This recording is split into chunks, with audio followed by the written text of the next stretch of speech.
Though Pakistan denies any connection to the massacre, tensions between the rivals have been pushed to the highest point in years. For more on this story, our international affairs editor, Angela Diffley, is here to help us understand.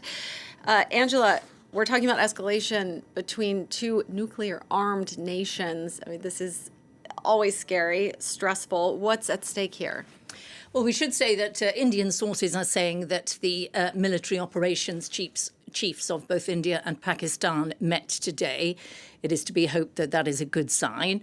The two countries have already had 3 conventional wars. 3 times Pakistan has lost. It should be said that the Indian Prime Minister is under a huge amount of pressure to do something to react. Of the 26 that were killed, most were Hindu men. He's under a lot of pressure. And of course, we are talking about 2 armed nuclear states here. They both have slightly different policies. India has a no first use policy. Pakistan has something which in military circles is called a full spectrum deterrent. And that's really to take into account the fact that, Pakistan is much smaller, much less rich, much weaker militarily than India. And it is allowed under its own rules to use tactical nuclear weapons to counter an Indian conventional military attack. If it is deemed to be under existential threat, it is allowed to use nuclear weapons. So the rules are slightly different. That said, the last time there was a major attack when 40 Indian soldiers died, India hit back, Pakistan retaliated, and then calm eventually was restored.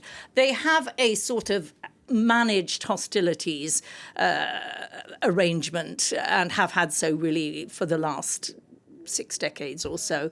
Very, very unsatisfactory, particularly if you are a Kashmiri. But it is to be hoped that nothing more serious will happen.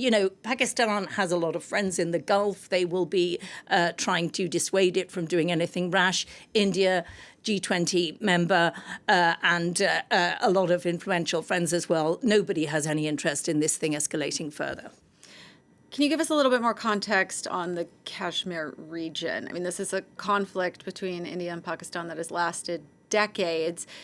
It doesn't seem to be going anywhere near resolution. What's behind it? What are the sticking points? Well, like so many problems around the world, it does stem from when the British left in the 1947 partition of India. This territory, Kashmir, is majority Muslim, and ever since its status has been contested. India maintains it should have full control. Pakistan maintains it should have full control. What happens now in practice is that they both administer various parts of Kashmir.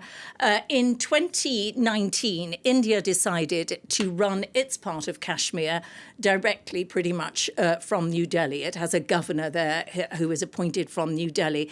And there is some suggestion that that has slightly upset what was already not much of a balance there, because the rules changed and Indians were allowed to go into Kashmir to buy land there, which had not been the case. It had not been that easy before, and to be employed there. And there is some suggestion that that has slightly upset the balance between the two Indian-controlled and Pakistani-controlled territories.